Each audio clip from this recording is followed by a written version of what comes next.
नहमदुहु व नसल्ली अला रसूलिल करीम अम्मा बाद बिस्मिल्लाहिर रहमानिर रहीम। अज़ीज़ तलबा, आज हम सबक नंबर 5 मुझे मेरे दोस्तों से बचाओ सबक पढ़ेंगे। इस वीडियो के अंदर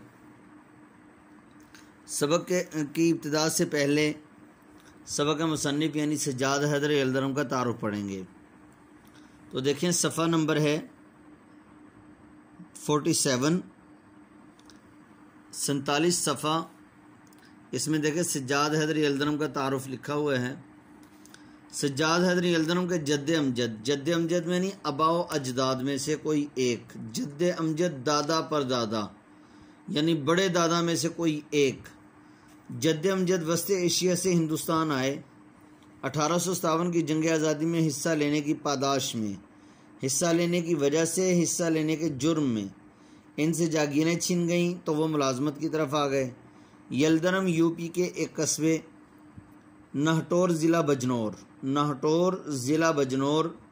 1880 में पैदा हुए। इनका बचपन बनारस में गुजरा और इब्तिदाई तालीम यहीं हासिल की। अलीगढ़ से बीए किया। इसके साथ ही ज़ाती शौक़ से तुर्की ज़ुबान सीखी और बगदाद के बरतानवी कौंसल खाने में तर्जुमान के तौर पर काम करने लगे। यानी बगदाद के बरतानवी कौंसल, बगदाद शहर के अंदर जो बरतानिया का कौंसल खाना था, बरतानिया की एम्बेसी थी, बरतानिया का सफारत खाना था, वहाँ पर तर्जुमान के तौर पर काम करने लगे। कुछ अर्सा कुस्तुनतुनिया में भी रहे और तुर्की ज़ुबानों अदब का मज़ीद मुताला किया। अलीगढ़ मुस्लिम यूनिवर्सिटी के रजिस्ट्रार के तौर पर काम किया। फिर जज़ायर अंडमान में रेवेन्यू कमिश्नर रहे। 1943 यानी 1943 में लखनऊ में वफ़ात पाई। सज्जाद हैदर अलदरम साहिब तर्ज अदीब, मुतरजिम और शायर थे। अफसाना नवीसी और तुर्की ज़ुबान से उर्दू में तराजिम इनकी शोहरत का सबब बने।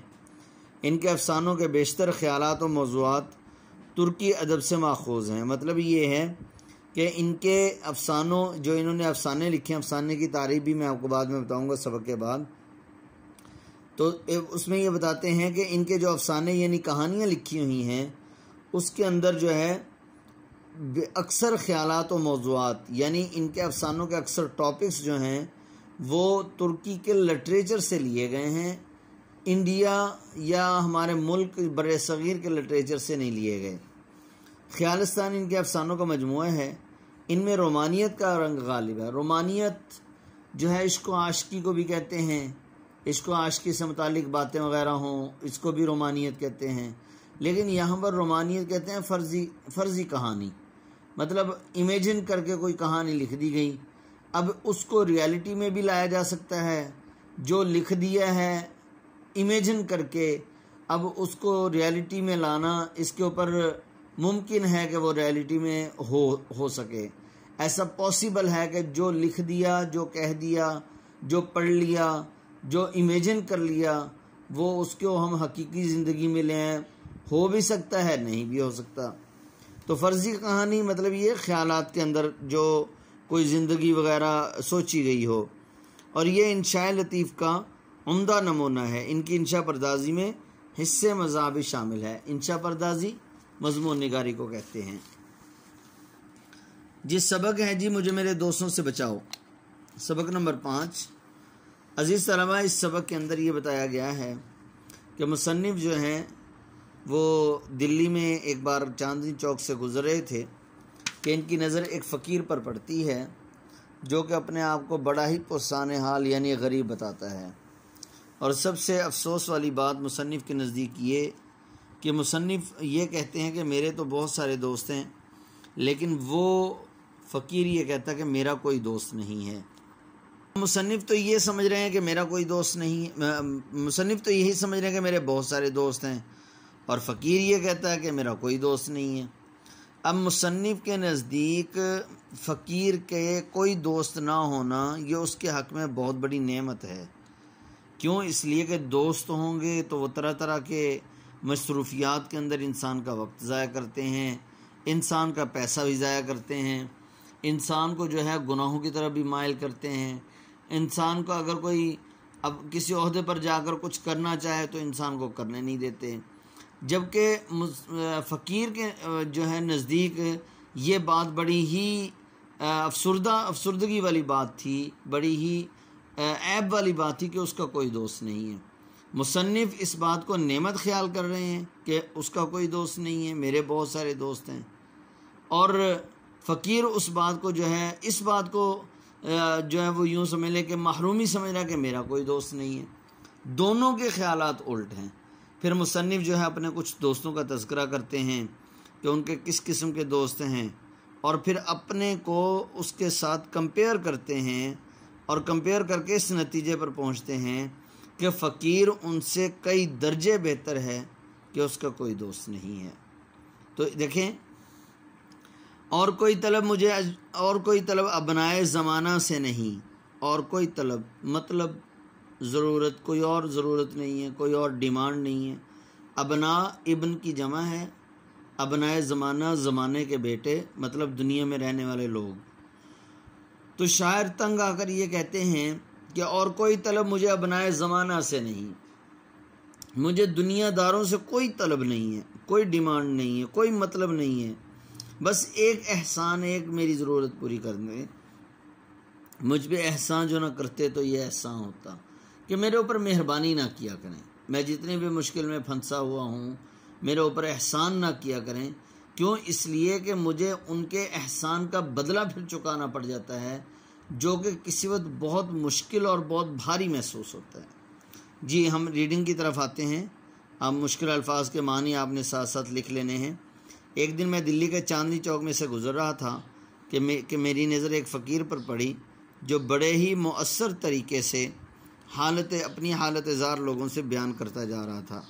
मुअस्सर तरीके से, बड़े ही बाअसर तरीके से अपनी हालत ज़ार लोगों से बयान करता जा रहा था। हालत ज़ार, बुरी हालत। 2-3 मिनट के वक्फे के बाद ये दर्द से भरी स्पीच, दर्द वाली स्पीच, तकरीर इन्हीं अल्फाज और इसी पैराए से में दोहरा दी जाती थी। पैराए अंदाज में, उसी अंदाज में बार बार दोहरा दी जाती थी।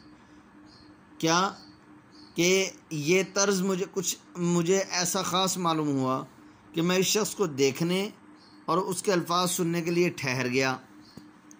इस फ़कीर का कद लंबा, जिस्म मोटा ताज़ा और चेहरा एक हद तक खूबसूरत था,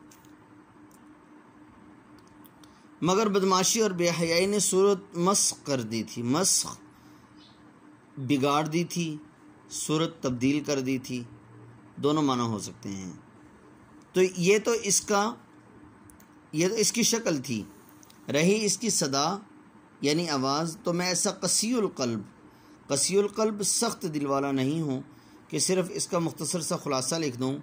वह इस काबिल है कि लफ्ज़ ब लफ्ज़ लिखी जाए। चुनांचे वो स्पीच या सदा जो कुछ कही ये थी, ऐ भाई मुसलमानों, खुदा के लिए मुझ बदनसीब का हाल सुनो। मैं आफत का मारा, मुसीबत का मारा 7 बच्चों का बाप हूँ, अब रोटियों का मोहताज हूँ, और अपनी मुसीबत एक एक से कहता हूँ। मैं भीख नहीं मांगता, मैं ये चाहता हूँ कि अपने वतन को चला जाऊँ, मगर कोई खुदा का प्यारा मुझे घर भी नहीं पहुँचाता। भाई मुसलमानों, मैं गरीबुल वतन हूँ, गरीबुल वतन मुसाफिर हूँ, मेरा कोई दोस्त नहीं है, हाय मेरा कोई दोस्त नहीं। ए खुदा के बंदो मेरी सुनो, मैं गरीबुल वतन हूँ। फ़कीर तो ये कहता हुआ और जिन पर इस किस्से का असर हो उनसे खैरात लेता हुआ आगे बढ़ गया, लेकिन मेरे दिल में चंद ख्यालात पैदा होने लगे और मैंने अपनी हालत का मुकाबला उससे किया तो मुझे ख़ुद ताज्जुब हुआ कि अक्सर मामलात में मैंने उसको अपने से अच्छा पाया। ये सही है कि मैं काम करता हूँ और वह मुफ्तखोरी से दिन गुजारता है। मुफ्तखोरी मतलब कोई काम नहीं करता, बग़ैर काम किए उसको पैसे मिल जाते हैं। नीज़ ये कि मैंने तालीम पाई है, वो जाहिल है। मैं अच्छे लिबास में रहता हूँ और वो फटे पुराने कपड़े पहनता है, बस यहाँ मैं उससे बेहतर हूँ। आगे बढ़कर उसकी हालत मुझसे बदरजहा अच्छी है, बदरजहा कई दर्जे अच्छी है।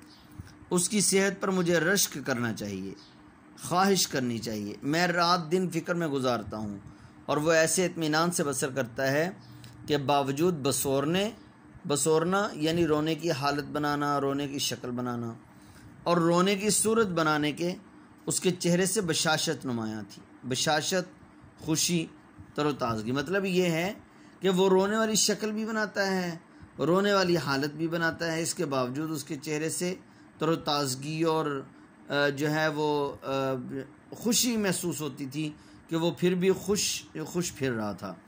बड़ी देर तक गौर करता रहा कि उसकी ये काबिल रश्क हालत किस वजह से है, और आखिरकार